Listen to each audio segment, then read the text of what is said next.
Jai Hind everyone, my name is Gagandeep and I welcome you all on our YouTube channel named Proud Group of NCC। आज की इस video में हम discuss करेंगे what is group and what are the method of finding MPI.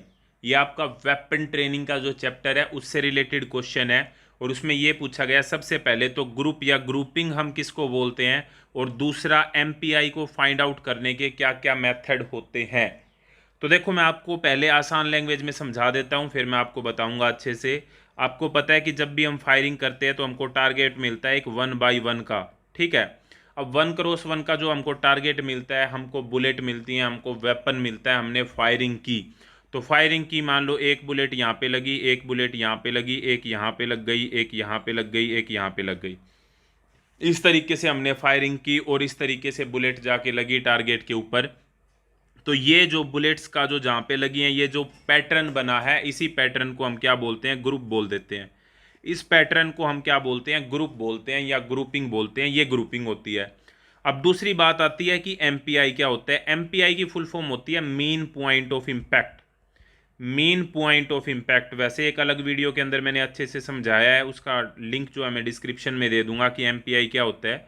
तो MPI होता है कि ये जो ग्रुप जो बना है, अब अगर एक पॉइंट निकालना हो जिसके ऊपर सबसे ज़्यादा असर हुआ होगा बुलेट के लगने का, मान लो कि बिल्कुल बीच सी में वो पॉइंट आएगा कि ये पॉइंट है कि जहाँ पे सबसे ज़्यादा असर हुआ है इन बुलेट्स के लगने का, तो इसी को हम एमपीआई यानी कि मीन पॉइंट ऑफ इम्पैक्ट बोलते हैं, ठीक है।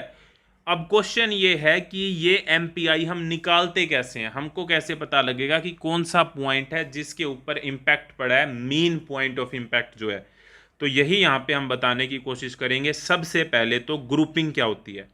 तो दी पैटर्न फॉर्म्ड बाय 3 और मोर देन 3 बुलेट्स, 3 या 3 से ज्यादा बुलेट्स जब चलाई जाती हैं तो जो पैटर्न बनता है, फायर्ड बाय सिंगल फायरर। अब कंडीशन है कि ऐसे नहीं है कि एक बुलेट कोई चला रहा है, दूसरा बुलेट दूसरा व्यक्ति चला रहा है, तीसरा तीसरा व्यक्ति, ऐसे नहीं होना चाहिए। एक ही व्यक्ति चलाएगा, जितनी भी गोलियां चलानी है एक ही व्यक्ति चलाएगा। 3 या 3 से ज्यादा होनी चाहिए। दूसरी, टारगेट सिंगल होना चाहिए, यानी कि जो सामने टारगेट है हमारा 1/1 का, वो वही टारगेट होना चाहिए, अलग अलग टारगेट नहीं होने चाहिए। होल्ड सेम उसी तरीके से पकड़ा हुआ है, वही एम है, वही वेदर कंडीशन है और सेम बाजू से चला रहा है, यानी कि ऐसे नहीं पहले लेफ्ट हैंड से चला रहा था फिर राइट हैंड से चला रहा है, ऐसे नहीं। तो अगर ये सारी कंडीशन पूरी होती हैं फिर बुलेट्स के द्वारा जो पैटर्न बनता है उसी को हम क्या बोल देते हैं, ग्रुप बोल देते हैं। एमपीआई मैंने आपको बता दिया कि क्या होता है, मीन पॉइंट ऑफ इम्पैक्ट होता है। अब मेथड कौन कौन से होते हैं मीन पॉइंट ऑफ इम्पैक्ट निकालने के। तो मीन पॉइंट ऑफ इम्पैक्ट निकालने के यहाँ पे 3 मेथड है जो इंपॉर्टेंट मेथड है। सबसे पहला है ग्राफिकल मेथड, दूसरा है एक्सिस ऑफ डिपार्चर मेथड और तीसरा है कैलकुलेशन मेथड। तो ये 3 मेथड होते हैं मीन पॉइंट ऑफ इम्पैक्ट निकालने के। ये क्वेश्चन आपके एग्जाम में कई बार आया है। तो आई होप ये वाला क्वेश्चन जो है वो आपका क्लियर हो गया होगा।